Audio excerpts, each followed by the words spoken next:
Stuff changes. This changes everything. We need to act now before it's too late.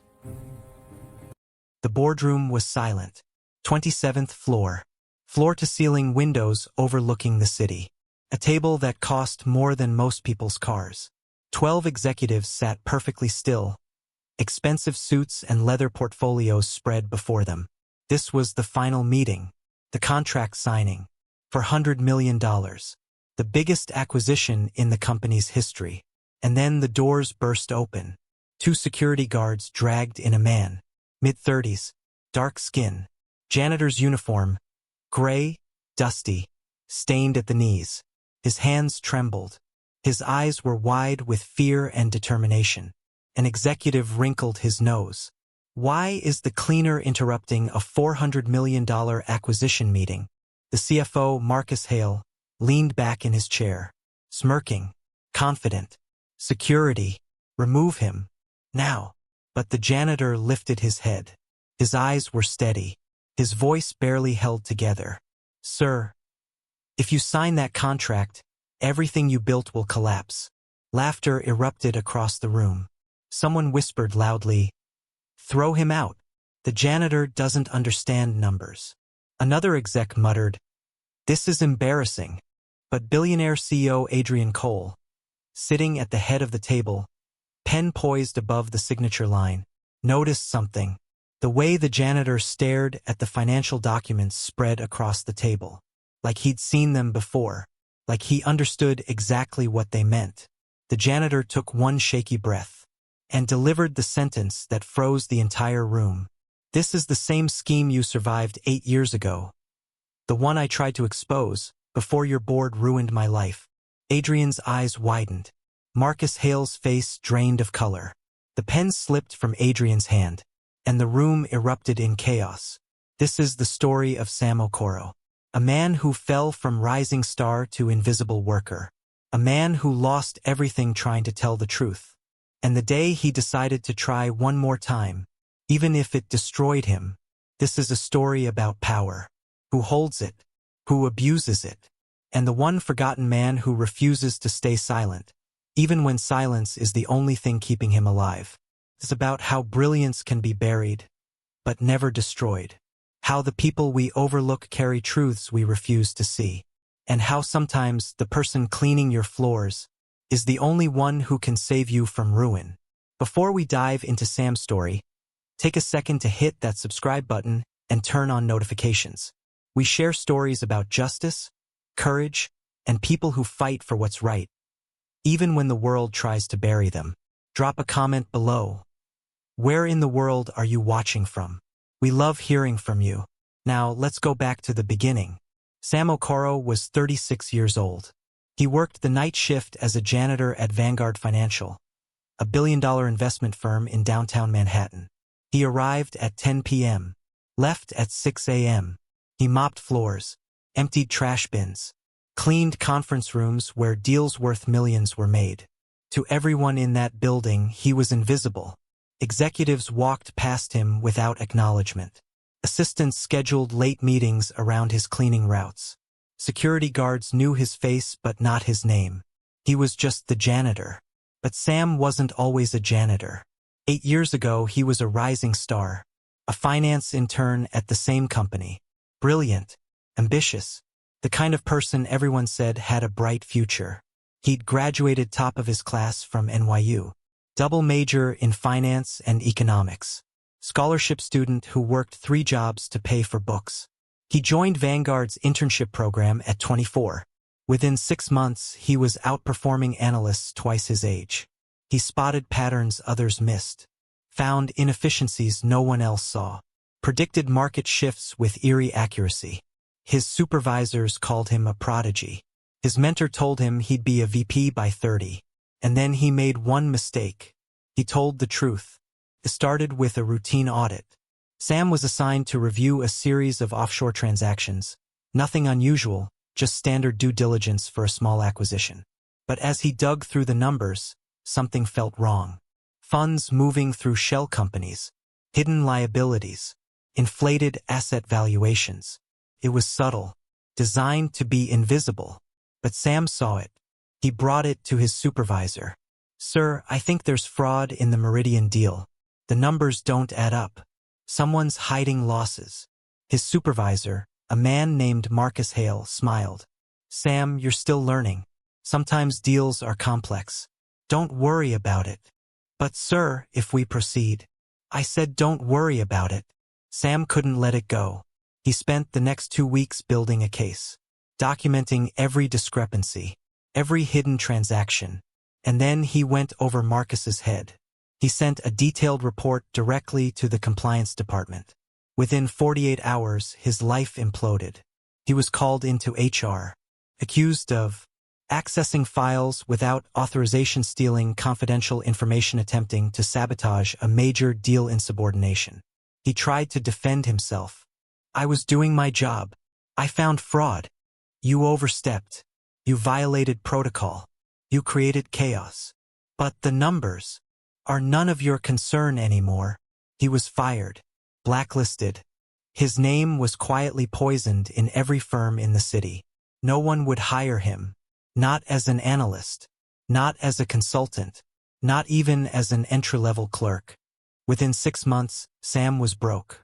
He lost his apartment, moved into a friend's couch, then a shelter, and eventually, desperate and broken, he took the only job he could find, janitor, at the same company that destroyed him, because he had bills, student loans, nowhere else to go. And every night, as he mopped the floors of the office where he used to work, he saw Marcus Hale, now CFO, promoted for identifying and eliminating problematic employees. Marcus never recognized him. To Marcus, Sam was just another face he'd stepped on to climb higher. But Sam remembered everything. Adrian Cole built Vanguard Financial from nothing, started with a single hedge fund in his 20s, grew it into a billion-dollar empire by 40. Now, at 58, he was one of the most respected CEOs in the industry. Sharp, disciplined, fair, but also distant. The company had grown so large, so complex, that Adrian couldn't see everything anymore. He relied on people like Marcus Hale, his trusted CFO, the man who ran operations while Adrian focused on strategy and vision. Adrian didn't know that Marcus was a snake, that the man he trusted most was systematically corrupting everything Adrian had built. And he certainly didn't know that the janitor who cleaned his office every night was the intern who'd tried to save him 8 years ago. Marcus Hale was 49 years old, cold, calculating, charming when he needed to be. He'd climbed from middle management to CFO in 8 years through a combination of brilliance and ruthlessness. He was good at numbers, better at manipulation. He knew how to frame problems as solutions, how to make theft look like strategy, how to destroy careers before anyone realized what was happening. 8 years ago, he'd orchestrated a small fraud, moving funds through offshore accounts to hide losses and inflate quarterly earnings. Sam Okoro had discovered it. So Marcus destroyed him, quietly, efficiently, permanently, and then Marcus got promoted for handling the situation. Now he was doing it again, but bigger, for $100 million. A fake acquisition designed to funnel money into shell companies Marcus controlled. Once the deal closed, the funds would disappear, and by the time anyone noticed, Marcus would be gone. Retired, wealthy, untouchable. He'd planned it perfectly. Every detail, every contingency, except one. He'd forgotten about the intern he destroyed. And Sam Okoro never forgot anything. Sam started his shift at 10 p.m. He unlocked the janitorial closet on the 5th floor, grabbed his cart, mop, bucket, cleaning supplies, trash bags. He moved through the building like a ghost, silent, efficient, invisible. He cleaned the lobby, the hallways, the bathrooms, and then, at midnight, he reached the executive floor.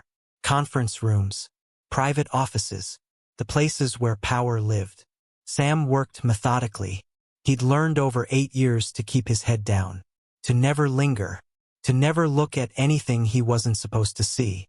But tonight was different. As he approached conference room B, he heard voices. Late-night meeting. Unusual. Sam paused outside the door. He shouldn't listen. He knew that. But something made him stop. Marcus Hale's voice carried through the door. Moving the funds offshore before the acquisition is announced. That gives us a 6-week window before anyone starts asking questions. Another voice, an investor Sam didn't recognize. And Cole won't notice? Adrian trusts me. He doesn't dig into operational details anymore. By the time he realizes what's happened, the money will be gone. Sam's blood went cold. The words, the patterns, the structure. It was identical to the fraud from 8 years ago. Same scheme, same language, same architect. Marcus was doing it again. Sam's hands trembled. He wanted to walk away. The last time he got involved, it cost him everything. His career, his reputation, his future. He'd spent 8 years trying to survive, trying to stay invisible. But now, he heard it again. The same crime that destroyed his life, about to destroy thousands of others. Over the next 2 weeks, Sam watched. He didn't investigate openly. He couldn't risk being noticed. But he paid attention. Late-night meetings, documents left on desks, conversations in hallways when people thought no one was listening. He pieced it together. The acquisition wasn't real. It was a shell deal. A fake company buying fake assets with real money. For $100 million funneled through offshore accounts Marcus controlled. Once the contract was signed, the company would collapse. Pensions would evaporate. Jobs would vanish. Investors would lose everything. And Marcus would disappear. Sam sat in the janitor's closet one night, staring at his notes. He'd written everything down. Dates, names, account numbers, patterns. He had proof. But who would believe him? He was a janitor, a man with no credibility, no power, no voice. The last time he tried to speak, they destroyed him. If he tried again, they'd finish the job. But if he stayed silent, thousands of people would lose everything. He thought about walking away, about keeping his head down and surviving. But then he thought about his mother. She'd worked 2 jobs to send him to college. Believed in him when no one else did. She died 3 years ago, never knowing what happened to her brilliant son. Never knowing he'd been buried alive by the same company that once promised him the world. Sam closed his eyes and made his choice. He wasn't going to stay silent. Not this time. Sam couldn't go to Marcus. Obviously. He couldn't go to HR. They'd destroyed him once already. His only option was Adrian Cole. But Adrian was unreachable. Surrounded by assistants, schedules, security. Sam tried leaving an anonymous note on Adrian's desk. Check the Meridian acquisition. Offshore accounts. Fraud. It was intercepted by Adrian's assistant. She threw it away, assuming it was a prank from a disgruntled employee. Sam tried emailing compliance. His message was flagged as spam, sent from an unauthorized personal email address. He tried approaching Adrian directly in the hallway one morning. Sir, I need to talk to you about. Security stepped between them. Sir, this is the night janitor. He's not scheduled for this floor during business hours. Adrian barely glanced at him. Not now. I'm late for a meeting. And he was gone. Sam stood in the hallway, invisible again. But Marcus noticed something. The janitor had been lingering near the executive floor, spending too much time near conference rooms, looking at documents on desks. Marcus didn't recognize Sam, but he recognized a threat. He called security. That janitor, the one who works nights. Start watching him. Any reason, sir? Just do it. Within days, rumors started spreading. Someone reported that supplies were going missing. Office equipment mysteriously damaged. All blamed on the night janitor. Sam felt the walls closing in. 2 weeks before the acquisition signing, Sam was cleaning conference room A. He finished, locked his cart outside, went to empty the trash. When he returned, security was waiting. Sam Okoro? Yes. We need to check your cart. Why? Routine inspection. They opened it and pulled out a stack of confidential financial documents. Marked, Meridian Acquisition. Confidential. Sam's heart stopped. Those aren't mine. I didn't take those. These documents were found in your cart. You're not authorized to have them. Someone planted them. I was framed. Security wasn't interested. Marcus Hale appeared in the hallway. Calm. Concerned. Sam, I'm very disappointed. We trusted you. I didn't take those documents. You know I didn't. Marcus's eyes were ice. I know you've been acting suspicious for weeks, lingering where you shouldn't be. Now we have proof. This is a setup. You're suspended, pending investigation. If we find anything else, you'll be arrested. Sam was escorted out of the building. Humiliated, powerless, destroyed again. Sam sat in his tiny apartment that night. One room, a mattress on the floor, walls thin enough to hear every neighbor. He'd been suspended without pay. He had 2 weeks of rent money left. Maybe, after that, nothing. He could walk away, except that he'd tried. That some battles couldn't be won. That men like Marcus Hale always win. Or, he could do the one thing he swore he'd never do again. Risk everything. For the truth. For the people who'd lose their savings when Vanguard collapsed. For the version of himself that used to believe the truth mattered. The acquisition signing was in 3 days. Once Adrian signed that contract, it would be over. Sam had one option. One impossible, terrifying option. Crash the board meeting. Force them to listen. Even if it meant arrest. Humiliation. The end of everything. He looked at his notes. His proof. And made his choice. The day of the signing arrived. Sam waited outside Vanguard's headquarters at 8 a.m. He knew the meeting started at 9. He knew security would never let him in. So he waited until the last possible moment. At 8:55, he approached the entrance. Security recognized him immediately. Sir, you're suspended. You can't be here. I need to speak to Mr. Cole. It's urgent. That's not possible. Please leave or we'll call the police. Sam didn't leave. He pushed forward. Security grabbed him, and Sam started shouting. Adrian Cole, I need to talk to you about the Meridian deal. It's fraud. Executives stopped, stared. Security dragged him toward the exit. But then, Adrian stepped out of the elevator. He heard the commotion, saw the janitor being dragged away. What's going on? Security hesitated. Just a disturbance, sir. We're handling it. Sam locked eyes with Adrian. Sir, the Meridian acquisition is fraud. Marcus Hale is stealing $400 million. Adrian's expression shifted. Bring him upstairs.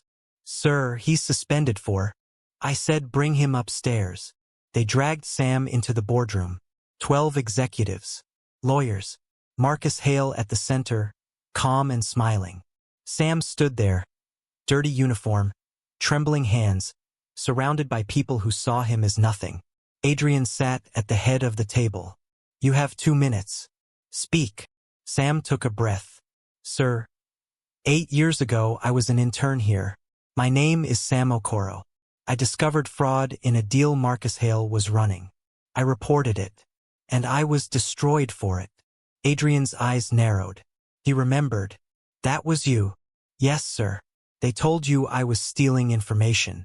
That I was sabotaging the deal. They lied. Marcus stood. Adrian, this is absurd. He's a disgruntled employee with a grudge. Sit down, Marcus. Marcus sat. Adrian looked at Sam. Why should I believe you now? Sam pulled out a folder. Crumpled. Worn. Filled with notes, printed emails, transaction records. Because he's doing it again. Same scheme. Bigger scale. The Meridian acquisition is fake. The company doesn't exist. The funds will go to offshore accounts Marcus controls. Once you sign, the money disappears. He laid out the evidence. Offshore routing numbers. Shell company registrations. Forged board approvals. The room went silent. Adrian examined the documents. His face went hard. He looked at Marcus. Explain this. Marcus tried to maintain composure. This is fabricated. He's clearly. The account numbers, Marcus. Explain them. Marcus's face cracked. Those are standard offshore holdings for what? Why are they registered in your name? Silence. Marcus's mask shattered. You don't understand the pressure, the quarterly targets, the board expectations. I did what I had to. You committed fraud. I built this company. I made you billions. You stole. Adrian turned to security. Escort Mr. Hale out. Call the authorities. As security took Marcus away, he looked at Sam. Not with anger, with disbelief. That a janitor destroyed him. Again. After Marcus was gone, Adrian turned to Sam. Why didn't you come to me 8 years ago? Sam's voice broke. I did, sir. I sent reports. Emails. I tried to reach you. They made sure you never saw a word. Adrian was quiet for a long moment. I'm sorry. I should have looked harder. He stood. Sam Okoro, I owe you an apology. And more than that, I owe you your career back. Sam's eyes filled with tears. Sir, I couldn't let it happen again. You didn't just stop fraud. You saved this company. You saved 8,000 jobs. You saved everything. Adrian extended his hand. How would you like to join our risk analysis team? Full position, full salary, and a formal clearing of your record. Sam stared at the hand. The same hand that signed his termination 8 years ago. Now offering redemption. He shook it. Yes, sir.